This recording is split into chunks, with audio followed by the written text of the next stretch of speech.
আসসালামু আলাইকুম বন্ধুরা, আশা করছি তোমরা সবাই অনেক অনেক ভালো আছো and alhamdulillah I'm keeping cool too. So most of the time we can see that we can read and write English well, but we face a lot of difficulties while speaking. But চিন্তা করার কোনো কারণ নেই, I'm here to help you guys to improve your spoken English. So অনেকে এটা জিজ্ঞেস করে যে আমরা কিভাবে স্পোকেন ইংলিশ শুরু করতে পারি বা আমরা যতটুকু পারি এটাকে আমরা কিভাবে আরও ইমপ্রুভ করতে পারি। সো ওয়েল, আজকে আমি তোমাদের সাথে 10টা ইম্পর্ট্যান্ট গোল্ডেন ট্রিক শেয়ার করব, যেগুলো ফলো করে তোমরা খুব ইজিলি স্পোকেন ইংলিশে খুবই ভালো হয়ে যেতে পারো।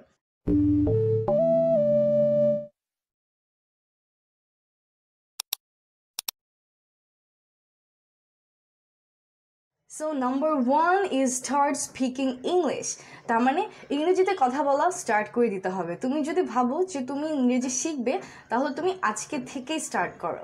বিকজ এরকম করলে হবে না যে আমি মাঝে মাঝে ভাবি যে আমি আচ্ছা যাক আর 6 মাস পর শিখবো, বা আমি এইচএসের পরে শিখবো, আমি অনার্স কমপ্লিট করার পর ইংরেজি শিখে নেব। বাট এটা আসলে কখনো পসিবলই না। যদি আমরা প্র্যাকটিস না করি, যদি আমরা এখনই কথা বলা স্টার্ট না করি, তাহলে আমরা কখনোই ইংরেজি শিখতে পারবো না। সো আমরা যে স্পিকিং করবো, আমরা কিভাবে স্পিকিং করবো, আমরা কি দিয়ে স্টার্ট করতে পারবো? জেনুইন সেন্টেন্সগুলো কিন্তু আমরা সবাই জানি, কিছু common sentence. For example, hello, how are you doing? I am doing well, what about you? I am fine, what are you doing now? এই টাইপের যে সেন্টেন্সগুলো আছে, সিম্পল সেন্টেন্স, এগুলো দিয়ে আমরা স্টার্ট করতে পারি। Point number 2 is practising regularly. So আমাদের রেগুলারলি কনসিস্টেন্টলি প্র্যাকটিসটা করে যেতে হবে। যদি আমরা একদিন প্র্যাকটিস করি, নেক্সট দিন করলাম না, আবার দেখা যায় যে কয়েকদিন করলাম, আবার করলাম না, রেগুলারিটি নাই কোনো, তাহলে হবে না। আমাদেরকে রেগুলারলি ইংরেজি স্পিকিংটা প্র্যাকটিস করতে হবে। Well, number 3 is most important and that is to improve your listening skill. So ইংরেজিতে আমরা সবাই জানি যে 4টা স্কিল আছে: reading, writing, listening and speaking. So speaking যদি ইমপ্রুভ করতে যাই, আমরা লিসনিংটাকে কখনোই বাদ দিতে পারবো না। লিসনিংয়ের হেল্প নিয়ে আমাদের স্পিকিং ইমপ্রুভ করতে হবে। সো লিসনিং স্কিলটা আমরা কিভাবে ডেভেলপ করতে পারি, সেটা আছে আমাদের পয়েন্ট নাম্বার 4-এ। অ্যান্ড পয়েন্ট নাম্বার 4 হচ্ছে to watch a lot of English series, movies, dramas or news, anything, যেটার মেইন পারপাস হচ্ছে আমরা নেটিভ স্পিকারদের থেকে শুনবো তারা কিভাবে করে প্রোনাউন্স করছে সবগুলো ওয়ার্ড, তারা কিভাবে করে বলছে। কারণ নেটিভ স্পিকাররা যে কথাগুলো বলে সেগুলো খুবই ফ্লুয়েন্ট অ্যান্ড খুবই ন্যাচারাল স্পিকিং, যেগুলো বুকিশ ল্যাঙ্গুয়েজের মতো না। মুভি সিরিজ অথবা যে কোনো নিউজ বা ড্রামা, এগুলো দেখার মেইন পারপাস এটাই যে আমরা আমাদের লিসনিংকে আরও একটু ইমপ্রুভ করতে পারবো। অ্যান্ড লিসনিং ইমপ্রুভ করলেই আমরা অটোমেটিক আমাদের স্পিকিং ইমপ্রুভ করতে পারবো। সো এর জন্য আমাদের বেশি ইংরেজি শুনতে হবে বা ইংরেজি দেখতে হবে। যদি আমরা মুভিজ না বুঝি, তাহলে আমরা সাবটাইটেল দিয়ে দেখব। একই মুভি আমরা বারবার দেখবো দরকার হলে, যতক্ষণ না পর্যন্ত আমি বুঝতে পারছি। Well, number 5 is to enrich vocabulary. So vocabulary আমরা কীভাবে এনরিচ করতে পারি? এর জন্য একটা খুবই ইফেক্টিভ ওয়ে হচ্ছে যেই ওয়ার্ডসগুলো আমরা অলরেডি জানি, সেই ওয়ার্ডসগুলোর সিনোনিমস অ্যান্ড অ্যান্টোনিমসগুলো জেনে নেওয়া।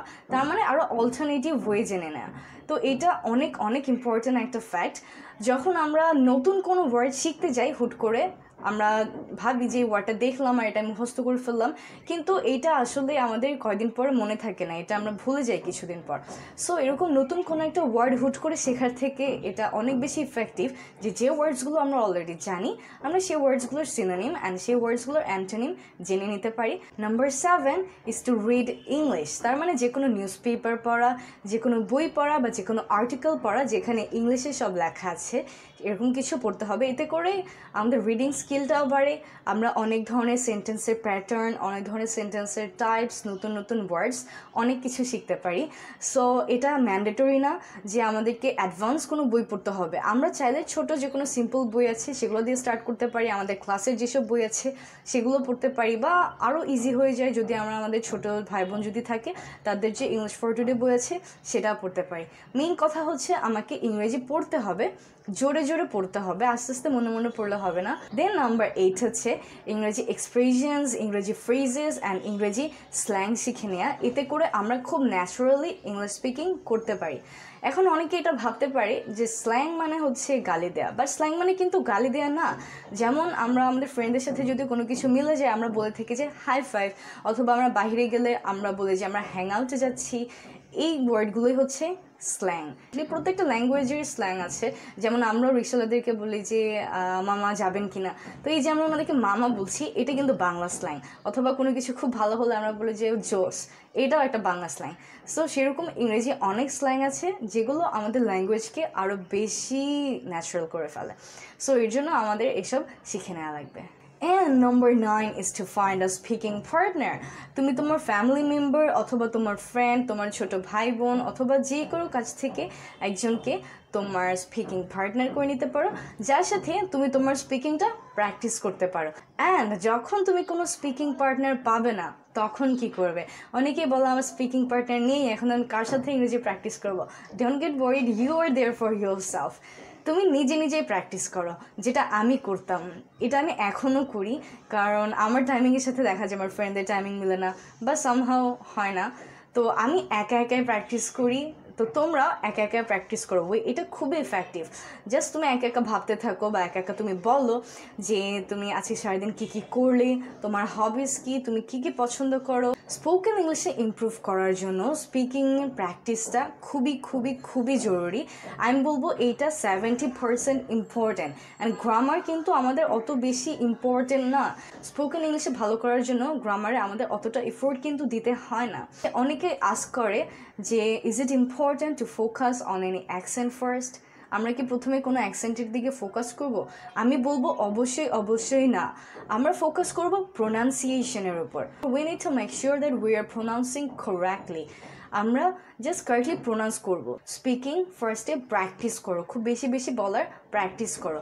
যখন তোমার মাঝে ফ্লুয়েন্সি চলে আসবে তখন তুমি খেয়াল করবে তোমার প্রোনাউন্সিয়েশনে কোথায় কোথায় ভুল ছিল, তখন তুমি সেই ভুলগুলো আইডেন্টিফাই করে নিবে অ্যান্ড সেই প্রোনাউন্সিয়েশনগুলো কারেক্ট করে নেবে। দেন তুমি দেখবে তুমি কী কী গ্রামাটিক্যাল মিস্টেক করেছো, সেই গ্রামাটিক্যাল মিস্টেকগুলো তুমি কারেক্ট করে নিবে। অ্যান্ড দেন তুমি চাইলে যে কোনো একটা অ্যাকসেন্ট পিক আপ করতে পারো। অনেক অনেক অ্যাকসেন্ট আছে, so it's totally up to you যে তুমি কোন অ্যাকসেন্টে কথা বলবে। এই কয়টা স্টেপস যদি তুমি ফলো করতে পারো রেগুলারলি 6 মান্থ বা 1 ইয়ার ধরে যদি তুমি এগুলো ফলো করো, ইনশাল্লাহ you will be a very perfect and good speaker. And don't get nervous. Nervous হওয়ার কোনোই কারণে স্পিকিং করতে গেলে আমরা ভাবতে পারি যে আমরা তো মেবি এখন ভুল করে ফেলবো, আমরা ঠিক করে বলতে পারবো না, সবাই হাসাহাসি করবে। এই জিনিসটাকে মন থেকে টোটালি ঝেড়ে ফেলতে হবে। And just feel free to be corrected by anyone. So দেখা হচ্ছে তোমাদের সাথে পরের এপিসোডগুলোতে, যেখানে আমি তোমাদের জন্য নিয়ে আসছি বিভিন্ন ধরনের সেন্টেন্সের স্ট্রাকচার, বিভিন্ন ধরনের expression, slangs, words and phrases, বিভিন্ন ধরনের অ্যাপ্লিকেশন, বিভিন্ন ধরনের grammatical mistakes. That's it and take care. আল্লাহ হাফেজ। দেখা হচ্ছে তোমাদের সাথে আমার পরের এপিসোডগুলোতে। ভালো থাকবে, সুস্থ থাকবে অ্যান্ড বেশি বেশি ইংরেজি স্পিকিং প্র্যাকটিস করবে। আল্লাহ হাফেজ। টাটা।